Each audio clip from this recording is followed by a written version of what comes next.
Streaming on clickorlando.com, you're watching News 6 at 10 p.m. Now on News 6, we have security footage showing state road crews actually painting over the Pulse Rainbow Crosswalk. What the video reveals about how it was done. And Pulse may just be the first local crosswalk in the state's crosshairs, the 18 other intersections that could see changes in Orlando alone. Another big story tonight, the weather. Not much rain on radar right now, but meteorologist Jonathan Kegas says we are in for a wet weekend and the showers will start early. We knew that this would be something that would likely happen, and we will respond accordingly. The governor is fighting back against a federal judge. We told you this time last night. She ordered Alligator Alcatraz shut down. Why the governor says it's absolutely must stay open. But we start now at 10 tonight with Osceola's interim sheriff keeping a promise. We're digging, and we're going to make some more charges on some more people. Would those people be deputies? Could be. Last week, he told News 6 more arrests were coming as he cleaned house. Tonight, another deputy is behind bars. That 25-year-old deputy is accused of improperly accessing sensitive, even private information. I'm Ginger Gadsden. Thank you for joining us. Matt has the night off. Interim Sheriff Chris Blackman has vowed to rebuild the reputation of his agency, tarnished by the arrest of Sheriff Marcos Lopez back in June. While tonight's arrest is completely unrelated to that situation, the man taken into custody today is the second deputy and third sheriff's employee locked up in just the past few weeks. He's spending the night inside the Osceola County Jail. News 6's Jarrell Baker has the story. We're here at the Osceola County Jail where 25-year-old Deputy Jeffrey Curtis II turned himself in on Friday. Now, he's accused of unauthorized use of a computer system. Investigators say that Curtis, who joined the agency in 2020 and worked in veterans outreach, assessed databases knowingly and without authorization to obtain information not related to his cases or duties in September of 2022. In a press release, the Osceola County Sheriff's Office stated that this is a direct violation of agency protocols and Florida law governing offenses against computer systems and electronic records. He was placed on administrative leave August 15th. A warrant was signed for his arrest on Wednesday. I want to remind you all that we have a great agency with a lot of good people. We just have a small segment that we're looking at that have some issues. And with that, as we see those issues, we will arrest and prosecute those people if it's criminal charges. Last month, Interim Sheriff Chris Blackman announced the arrest of another deputy and an employee for misuse of computer systems. Blackman says that those cases are not related to the illegal gambling operation that landed Sheriff Marcos Lopez behind bars in June. But he says that the now suspended sheriff knew about and ignored one of the employee's illegal actions. During a one-on-one interview a week ago, the sheriff told News 6's community correspondent Laverne McGee more charges are coming as he cleans house. I had the internal affairs section go through everything for the last 4 years and 5 months, which is under the Lopez administration. We've looked at that. There's some additional stuff from there that we've discovered since then that we're going to make some more charges on some more people. The 25-year-old's bond was set at $1,000. Here in Osceola County, Jarrell Baker, News 6. Another top story tonight, of course, is the weather. And right now, the sky is mostly clear from our radar. You can see right there. But around 100,000 race fans are hoping for some good weather, but expect an unsettled start to your Saturday. Let's get right over to meteorologist Jonathan Kegas. And Jonathan, you're showing tomorrow's round of rain could start early in the day? Yeah, I think pretty much take today and then overlap it over the next couple of days. It's that topsy-turvy kind of deal where we're going to start things off early, and those storms are coming at odd times. So a nice clean sweep pretty much. We can already see another round of rain developing on the Gulf Coast. That is going to try to slide through, and some of us may hear those downpours overnight tonight. I think, well, the higher shot for that along the 75 corridor will be in the morning, 6 to 8 o'clock, and then that spreads to the east early in the day. Note the rainfall chances, again, steadily going up through your morning and into the early afternoon. That's a good thing and a bad thing. Of course, you don't want to get wet at the Speedway tomorrow if you're camping out, but I'm optimistic that most of the widespread stuff is out of here prior to race time. We'll have a closer look at that forecast. I'll show you the latest data on the high resolution future radar so that you can make your outdoor plans and get around those downpours and thunderstorms coming up at about 10:17, Ginger. Thank you, Jonathan. Well, tonight, 2 Orlando police officers are on leave after shooting and killing a man they say charged at them with a pair of scissors. It happened early this morning near UCF downtown and the Creative Village. Officers were responding to a call about a deputy involving roommates. Now, they say a dispute involving roommates. They say the man who attacked had nothing to do with the situation at all.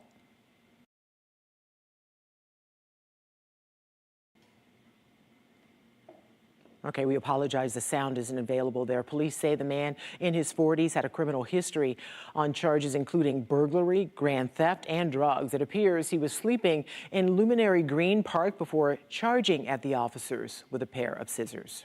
It's shocking because honestly, I moved here a couple of months ago and I moved because of the security of the building. I would say if more cops come over at 9 and they patrol, it might be a little bit better space for us, you know. Rafael Melendez lives next door and says he's noticed a rise in homeless people outside his building. He hopes the deadly shooting will lead to an increase in security. The officers involved were not injured. New at 10 tonight, News 6 has obtained surveillance video that shows state road crews actually painting over the Pulse Rainbow Crosswalk. We put in a public records request for footage from the city of Orlando's security cameras atop the Pulse building. We are highlighting it so you can see the workers a little bit better. According to the camera's timestamp, the workers arrived at 11:24 Wednesday night, and by 11:57, they were gone. And so was the Rainbow Crosswalk that has been there with the state's approval for about 9 years now. It was in the state right-of-way on Orange Avenue, which is also State Road 527. Tonight, the state DOT has sent a letter demanding the removal of colorful additions to 18 crosswalks throughout the city of Orlando. As community correspondent Mike Valenti shows us, Pulse is noticeably not on that list. It's Florida, so it's no surprise that the rain is going to wash away the chalk that people use to cover this crosswalk. But the people who came here Friday told me that's no problem. There's plenty of chalk left. I will come out here every day and do it over and over again. I don't care. I think let's keep doing it. We need to raise our voices. Alina and Kim Holder found some shade for their young son, Odin, outside Pulse Friday morning. We sat and talked while the 1-year-old gripped a piece of chalk. What did it mean for you two to have him out here with you? Means a lot. He's the next generation. He really is. FDOT's removal of the Rainbow Crosswalk caught the Holders off guard. Personally, I think it's wrong. It's one of the small few things that we have as a memorial to this tragic event, and in the cover of nightness, it was taken away from us, and that's not right. A sentiment shared by Mayor Buddy Dyer, who called the action by the state callous and cruel. But an FDOT spokesperson says the spot in question is a state right-of-way, and that the department took action because this was not in compliance with traffic standards. Similarly, U.S. Transportation Secretary Sean Duffy sent a memo this summer to all 50 governors, urging them to keep intersections free of political messages and artwork not tied to pedestrian or driver safety. Their argument is that pieces of art don't belong on crosswalks or intersections, that they could be distracting to drivers. What do you make of that argument? I think they're full of it. They're colors on the road. If that's a distraction to you driving, then maybe you shouldn't be driving.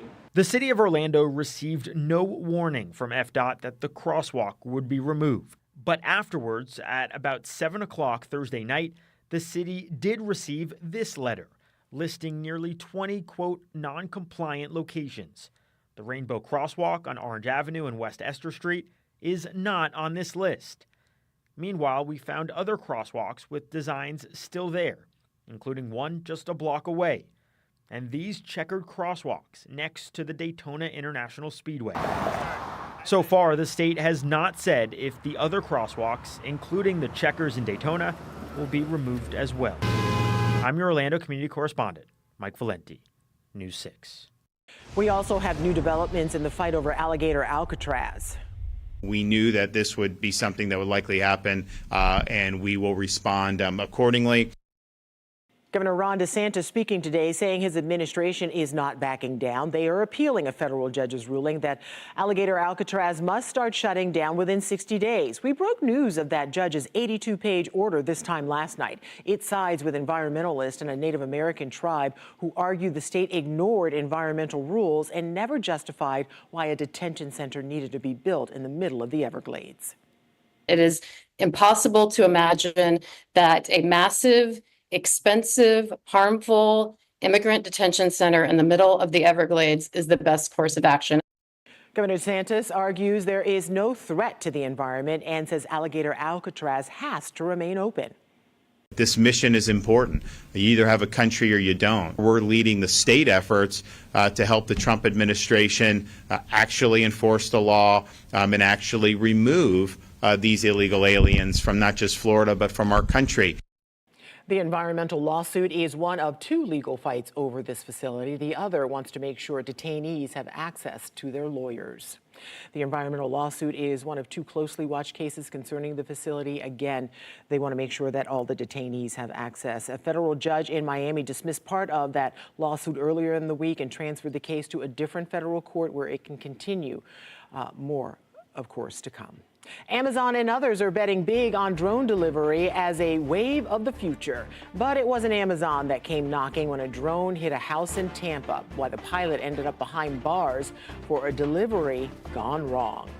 Disney's expanding the area around one of its most famous rides, a sneak peek inside a real-life tavern debuting soon at the Pirates of the Caribbean. First, though, Sanford taxpayers must be the next to find a fire fee added on their bills. Our community correspondent asked the city's mayor why this fee and why now. His answer next. You're watching News 6 at 10 on a Friday night, covering Cape Canaveral, Claremont, and all of Central Florida.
Now on News 6, Sanford could soon be joining a growing list of local cities and counties adding a fire assessment fee for the first time. Local governments say they must keep up with an alarming rise in firefighting costs. Your Sanford community correspondent Catherine Silver pressed the mayor to explain why more tax dollars are needed there now.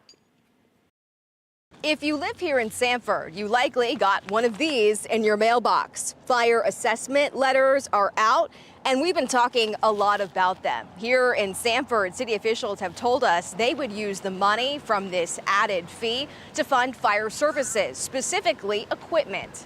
But a lot of you had questions about the language in this letter. We met with the mayor to explain. The first question, people want to know, how much am I going to have to pay individually? Right, and buried down on like the second or third page is how much that person will pay. So in this example, example, unfortunately, this one, the example is $76.51. Is there a chance this could go up in other years? Yeah, and if you look at the chart, the maximum that we can charge is the $39.70 per parcel plus the $1.50 per 5,000.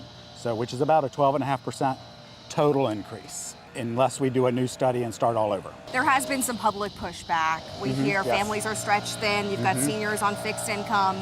Is there another option? Well, one option is to not do it, which puts us really more in the next year, future years, at risk with keeping up with equipment for our fire department or other costs. Fire engine costs a little over $1 million. We took that out of the budget this year to balance the budget. Are we at the breaking point or getting close to the breaking point where we either have to find a way to generate more funds or start to lose services? I think by next year, we would have to either raise the tax rate, which we do not want to do, or start cutting services. We've been following every step of this process from planning to public meetings, and that includes what's next. City Commission will meet on September 8th here at City Hall and decide whether to adopt the fee or not. In Sanford, I'm Catherine Silver, News 6. All right, so here is something you don't see every day, and for good reason. A man from Tampa is under arrest after a drone he was flying crashed into a home, all because of what it was carrying. The homeowners say the drone pilot knocked on the door, wanting it back after it crashed. Well, they called police, who say that drone was packed full of meth and fentanyl. They quickly arrested the drug drone pilot on a string of charges, including charges driving an unregistered drone without a license. That's pretty serious. Well, starting later this month, landlubbers can round up their crew for some grog and grub at Magic Kingdom's first official pub. News 6 got a first look today inside the Beacon Barrel. The Pirates of the Caribbean-themed tavern is an immersive experience full of pirate lore. It includes the return of the animatronic peg-leg parrot who used to greet guests outside the ride. Rooms include the captain's quarters, the mapmaker's room, and the cursed bar, all with a menu that matches the theme. Yes, that includes octopus tentacles. There are immersive moments that happen throughout your entire stay here, every 7 to 8 minutes. And there are all bar moments, and then there are unique moments that happen in the individual spaces. So you can come back again and have a slightly different immersive experience. The Beacon Barrel opens August 29th. It's a 45-minute dining experience. Reservations are required, and they can be made online as well. Find full details and more at clickorlando.com/theme parks. That's also the best place to keep up with all local theme parks and attractions. Meteorologist Jonathan Kegas joins us now. We are ready for the weekend. Yes, we are. I'm mostly speaking for myself, Jonathan. Hey, no, I think you're speaking for everybody worldwide. We have scattered downpours on the Gulf Coast. This is to be expected. This is the continuation of our unsettled pattern, as I like to call it, that we got ourselves into really starting today, where it's going to change things up a little bit in terms of the rainfall pattern and thunderstorm pattern that we are used to. You can follow along with the forecast and track those storms tomorrow. If you have outdoor plans, the News 6 weather app, it's free. It's going to come in handy pinpointing the lightning. You're going to get lightning detection in the palm of your hand. That push alert comes out when a strike is detected within 10 miles of you. Here we go later on tonight, 9, 10 o'clock or 10, 11 o'clock. We're going to watch these scattered thunderstorms again try to erupt in the morning. So this is 5 to 6 o'clock in the morning. Again, don't be surprised if you're not up that early already, if you're prematurely woken up by those thunderstorms. And then look at the widespread nature of the rainfall coming back into the morning. So that's going to be 10 to lunchtime there, 10 o'clock in the morning to about lunchtime. Those storms spreading through the I-4 corridor, and then early through the afternoon, we'll see that exit along the Space Coast tomorrow. Very similar setup, very similar pattern and pretty much timeline that we had today, and that's going to continue again on Sunday. That's 5 o'clock. Optimistic, though, that the race, Coke Zero Sugar 400 in Daytona, gets in on the drier side. There will still be a few stray downpours trying to sink down from St. Johns County and Palm Coast and Flagler County. However, they will be few and far between. The most widespread stuff, no doubt, comes for the first half of the day. So it might get wet in the infield if you're camping, if you're tailgating. Nonetheless, I think the race is much better odds to get off on the dry side. Live look in Daytona Beach right now. Temperatures back to the low 80s. We'll see partly cloudy skies right now. Temperatures back to the low 90s again tomorrow. Rain chances back up to 70% as we showed you, that widespread nature of the rain coming through starting early and then continuing into the early part of the afternoon. Again, the best opportunity to see rain tomorrow if you're heading to the theme parks, again, will be early. I think really from that 10 o'clock to about 1 or 2 o'clock time frame. That's where we're going to see the highest opportunity. Those rain chances aren't zero in the evening, but I do think they are going to be much, much lower. On the tropical front, still 2 waves highlighted. One likely going to become a depression. That's the one in the red. That one's going to stay away from the U.S. Again, there's no immediate threat to Florida or the United States over the next 7 to 10 days. 70% shot for storms tomorrow, Sunday into Monday. We're back in the lower 90s over the weekend because of the extra cloud cover, because of the thunderstorms coming on the earlier side of the day. Then we'll start to heat up a little bit getting into the middle part of next week. We're back to the mid-90s, and our thunderstorm pattern gets a little more normal. Ginger. Jonathan, thank you. It's a new treatment that allows people to fight cancer with their own immune system. At a local hospital is one of the first places putting it to the test. How it works next.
I'm at Advent Health Cancer Institute here in Orlando, the only place in Central Florida offering this cutting-edge treatment for certain types of cancer. I spoke to one patient who says his cancer's in full remission after a single outpatient procedure. In 2020, Jeff Bishop went to the doctor because of a tingling in his foot. It took months of tests to learn he had multiple myeloma, which is a bone marrow cancer. It's a blood cancer. So it was an interesting jump going from getting something that I thought was just a tingly injury in my foot into getting a cancer diagnosis. He did chemotherapy for a couple years and tried a stem cell replacement, but the cancer kept coming back. Then Jeff learned about a new treatment at Advent Health that sounded to him like science fiction. It's called CAR-T. And I am now sitting here with you in a full remission. There's no detections anywhere in my bone marrow. Everything's going great. Dr. Patel at Advent Health says CAR-T uses the body's own immune system to fight cancer. They send a sample of the patient's blood to a lab and alter the T cells to learn how to detect cancer. They are putting a sensor called a receptor in these T cells so that the T cell can now sense cancer cells and not just the infection. Then the patient comes back in and is injected with his own blood, now altered to find and fight cancer. It's just like a blood transfusion. It's you hang it up, the cells go into the patient's blood, and they start doing their job. So the patient's own blood is what's fighting the cancer? Yes, exactly. It's the patient's own blood that has been retrained to fight their cancer. Bishop is now back at work, raising his daughter and lifting weights cancer-free. He says the best part is that there's no need for more treatments, because if multiple myeloma tries to show up again, his body knows what to do. Those T cells are still swimming around, just waiting, just looking. And when it comes back, they're just going to kill me. It's super science fiction. It's awesome. It's really cool.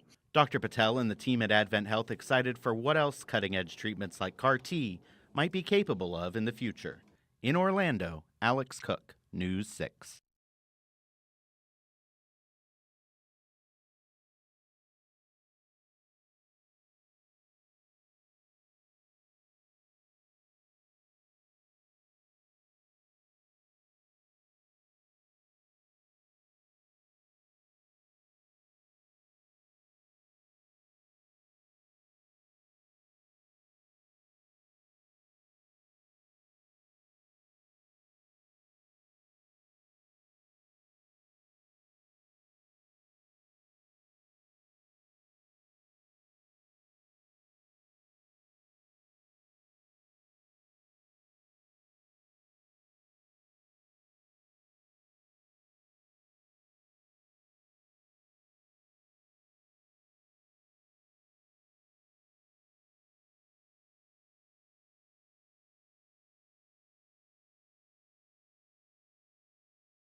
All right, so temperatures tomorrow in the low 90s. We're talking about a lot of rain chances, higher rain chances coming away, especially in the morning. Don't want you to be caught off guard if you wake up early and there's rain out there. It's going to be completely opposite, flipped on its head from what we're used to seeing out there. All right, so people heading to Daytona may have a chance. They might have a chance. All right, thank you for joining us, everybody. You can find all of tonight's stories plus breaking news on News 6 Plus.